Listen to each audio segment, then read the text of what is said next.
সমস্ত রাষ্ট্রবাদী বন্ধুদের আমার নমস্কার। আমি অনির্বাণ, বাংলার রাজনীতি আপনাকে স্বাগত।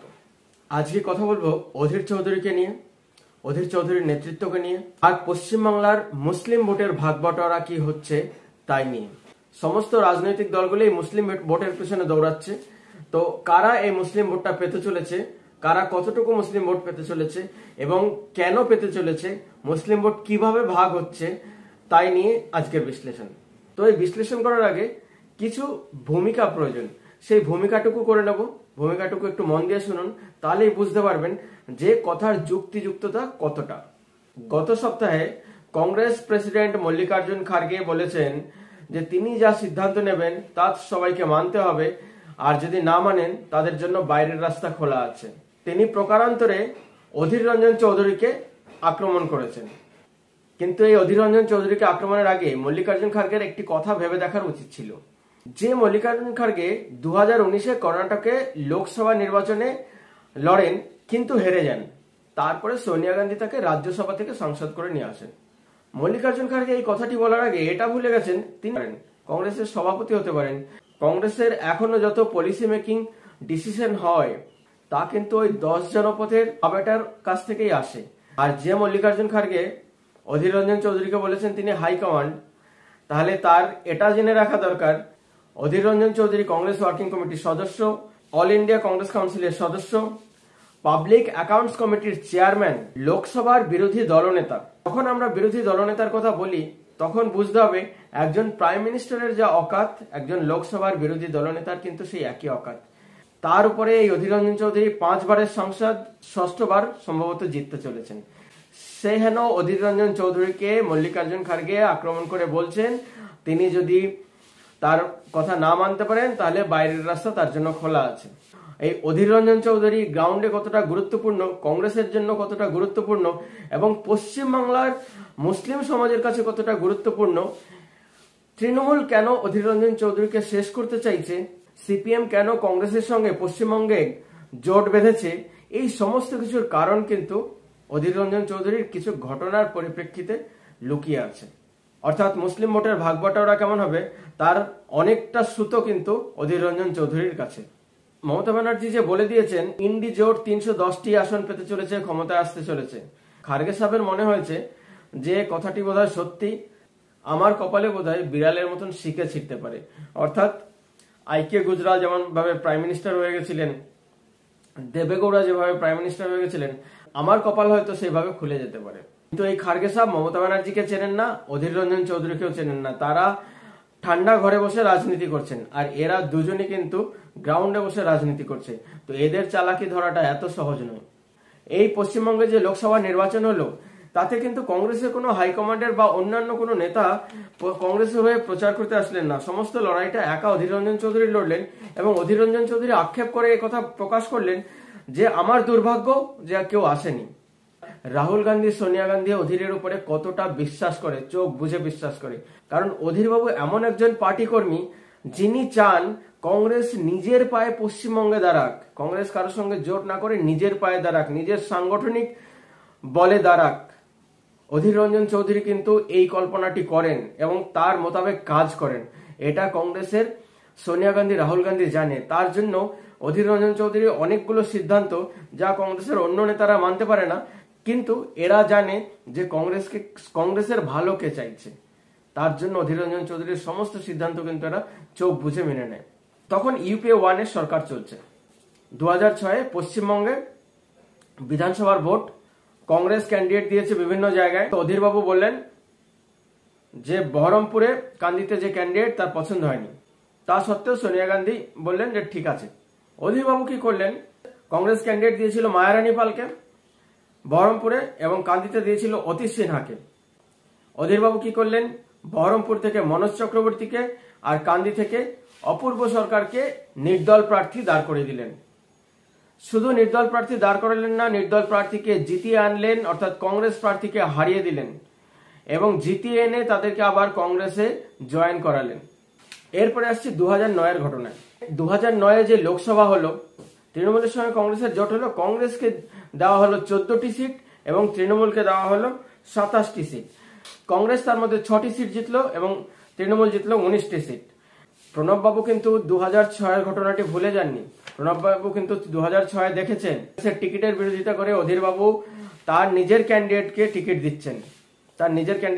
দিচ্ছেন এবং জিতিয়ে তাদেরকে আবার জয়েন করাচ্ছেন।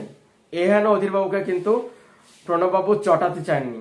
যদি চটান তাহলে জানেন জঙ্গিপুরের সিটটি তার অধীর রঞ্জন চৌধুরী ছাড়া তার পক্ষে জেতা সম্ভব নয়। প্রণববাবুও কিন্তু অধীরবাবুকে খুব সমীহ করে চলতেন। তারপরে চলে আসি 2011 বিধানসভায়। 2011 বিধানসভায় কংগ্রেসের সঙ্গে তৃণমূলের আবার জোট হলো। এবার মাত্র 65টি আসন দেওয়া হলো কংগ্রেসকে বিধানসভায় লড়ার জন্য এবং বাকি আসনগুলিতে তৃণমূল লড়লো। কিন্তু অধীরবাবুর ইচ্ছে ছিল যে আরো কিছু আসন কংগ্রেসকে দেওয়া হোক।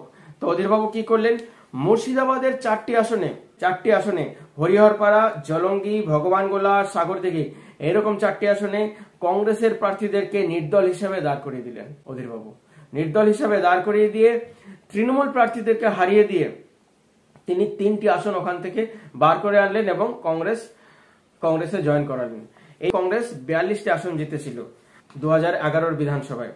সোনিয়া গান্ধী সমস্ত কিছু দেখা সত্ত্বেও কিন্তু অধীরবাবুর বিরুদ্ধে কোনো ব্যবস্থা নেননি, কারণ জানেন যে ইনি অধীরবাবু কংগ্রেসের ভালোর জন্য করছেন, কংগ্রেসকে সাংগঠনিকভাবে মজবুত করছেন। তার জন্য সোনিয়া গান্ধী, রাহুল গান্ধী এবং প্রণব মুখার্জি কেউ কোনো কথা বলেননি। সবাই নতশির করে সমস্ত কিছু অধীরবাবুর সিদ্ধান্ত মেনে নিতে বাধ্য হয়েছেন। এরপরে শুরু হলো খেলা। এই খেলাটা অধীরবাবু জানতেন। মমতা ব্যানার্জি আর মুকুল রায় এই দুজন মিলে কংগ্রেসের যে 42 জন বিধায়ক জিতেছিল এদেরকে ভাঙাতে শুরু করলেন। প্রত্যেক দিন এদেরকে ভাঙিয়ে কংগ্রেসকে একেবারে শেষ করে দিলেন, কংগ্রেসকে নাস্তানাবুদ করে দিলেন, কংগ্রেসকে সব একদম বিনাশ করে দিলেন। পশ্চিমবাংলায় কংগ্রেসকে একদম নাকে বরাবর করে দিলেন। অধীরবাবু এর জন্য কিন্তু তৃণমূলের সঙ্গে আঁতাতে যেতে চাইতেন না বা এখনো যেতে চান না, কারণ অধীরবাবু জানেন তৃণমূল কংগ্রেসের একমাত্র লক্ষ্য কংগ্রেসকে শেষ করা। কংগ্রেসের ভোট ব্যাংকই হচ্ছে তৃণমূলের ভোট ব্যাংক, একই ভোট ব্যাংক। তো কংগ্রেসকে শেষ করতে না পারলে তৃণমূল কংগ্রেস উঠে আসতে পারবে না। 2014-তে শুভেন্দু অধিকারীকে দিয়ে মমতা ব্যানার্জি কংগ্রেসের যে গড় মালদা, মুর্শিদাবাদ সেই জায়গার লোকসভাগুলো ছিনিয়ে নেওয়ার চেষ্টা করলেন। জঙ্গিপুর নিয়ে নিলেন, মুর্শিদাবাদ নিয়ে নিলেন, কিন্তু অধীরবাবুকে হারাতে পারলেন না। অধীরবাবুকে কিন্তু একদম জিরো করার জন্য মমতা ব্যানার্জি সমস্ত দাও প্যাঁচ লাগিয়ে দিয়েছেন, কিন্তু অধীরবাবুকে এখনো টলাতে পারেননি। এই হচ্ছে অধীরবাবুর স্ট্যাটাস। এবং 2023-এ পঞ্চায়েত ভোটে যখন তৃণমূল কংগ্রেসের গড়ে ঢুকে সমস্ত কিছু ধ্বংস করে দিচ্ছে, কংগ্রেসের ক্যান্ডিডেটদেরকে, প্রার্থীদেরকে নমিনেশন করতে দিচ্ছে না, তখন কিন্তু 5 বারের সাংসদ, বিরোধী দলনেতা অধীরবাবু কিন্তু সারা রাত বিডিও অফিস সামনে ধর্ণা দিয়ে বসে থাকলেন, তার সিকিউরিটি গার্ড ছাড়া। এরকম একজন নেতা অধীরবাবু। সেই অধীরবাবুকে শেষ না করতে পারলে মমতা ব্যানার্জি শ্বাস নিতে পারছেন না। অধীরবাবু জানেন এটাই রাজনীতি, এভাবেই চলবে। সমস্ত লাঞ্ছনা গঞ্জনা সহ্য করে তিনি কিন্তু দলে টিকে রইলেন। এইবার অধীরবাবুর প্রভাব এই 2024-এর ইলেকশনে পড়তে শুরু করেছে। এখন এমন একটা পরিস্থিতি তৈরি হয়েছে যেখানে মমতা ব্যানার্জি 42টি লোকসভা আসনের মধ্যে খুব কম সংখ্যক আসনে জিততে চলেছেন। বেশিরভাগ আসন কিন্তু এবার জিততে চলেছে বিজেপি। যদি এরকম অবস্থা হয়ে যায় তখন কি হবে? তখন মমতা ব্যানার্জি কিন্তু শেষ হয়ে যাবেন। মমতা ব্যানার্জির কোনো সংগঠন থাকবে না, মমতা ব্যানার্জির এই তৃণমূল দলটা থাকবে না।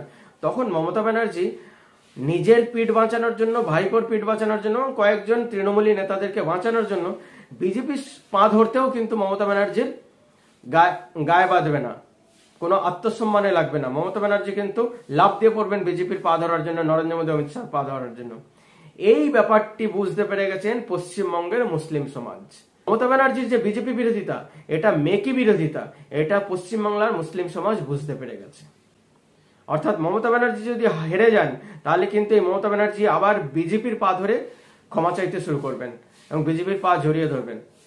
তার জন্য এই মুসলিম সমাজ যারা 2021-এ 91% ভোট করেছিল মমতা ব্যানার্জিকে, তারা মমতা ব্যানার্জির পিছন থেকে সরে এসে জোট প্রার্থীকে বেশি পছন্দ করতে শুরু করেছে। অর্থাৎ তারা কংগ্রেসকে এবং সিপিএমকে বেশি পছন্দ করতে শুরু করেছে। তারা কংগ্রেসকে এবং সিপিএমকে বিজেপি বিরোধিতার আসল মুখ মনে করছে এবং ঘটনাটা সত্যিই তাই। এদের বিজেপি বিরোধিতা কিন্তু মেকি নয়, কিন্তু তৃণমূলের বিজেপি বিরোধিতাটা মেকি, শুধু স্বার্থের বিরোধিতা, অন্য কিছু নয়। কিন্তু কংগ্রেসের আর সিপিএম এর বিজেপি বিরোধিতাটা আদর্শগত বিজেপি বিরোধিতা। এটা মুসলিমরা বুঝতে পেরে গেছে।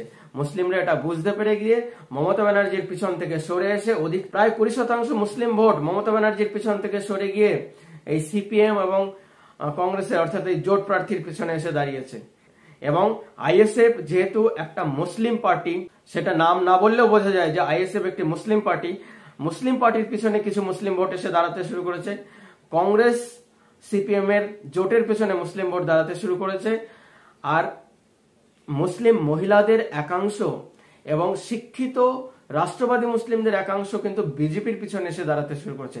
সেই সংখ্যাটা নগণ্য, কিন্তু 1 থেকে 2% হলেও সেই সংখ্যাটা সংখ্যা। আর মমতা ব্যানার্জির সংখ্যাটা যেটা 91% ছিল মুসলিম সমর্থন, সেই সংখ্যাটা কিন্তু কমে প্রায় 60%-এর কাছাকাছি চলে এসছে। যদি এই 30% কমে যায় তাহলে কিন্তু মমতা ব্যানার্জির কোনো খ্যার নেই। মমতা ব্যানার্জি কিন্তু শেষ। মমতা ব্যানার্জি কিন্তু সম্পূর্ণ বুঝতে পেরে গেছেন। এবং মমতা ব্যানার্জির এই ভিডিওতে আরেকটা ইনফরমেশন দিয়ে রাখি, মমতা ব্যানার্জির খুব ঘনিষ্ঠ 3 ব্যক্তির সঙ্গে কথা হয়েছে, খুব ঘনিষ্ঠ, যাদের সঙ্গে বসে মমতা ব্যানার্জি খাবার খান এবং পার্সোনাল ম্যাটারগুলো শেয়ার করেন, সেই ধরনের 3 জনের সঙ্গে কথা হয়েছে। তার মাধ্যমে তাদের সেই গল্প, তাদের কাছে মমতা ব্যানার্জি কি শেয়ার করেছেন সেই গল্প আপনাদেরকে বলবো পরের ভিডিওতে। বন্ধুগণ, আমার এই ভিডিওটি কেমন লাগলো এবং বিশ্লেষণটি কেমন লাগলো কমেন্টের মাধ্যমে অবশ্যই জানাবেন। আর উৎসাহ বর্ধনের জন্য লাইক করুন, শেয়ার করুন, সাবস্ক্রাইব করুন, সঙ্গে রাখুন, দেখতে থাকুন বাংলার রাজনীতি। ধন্যবাদ।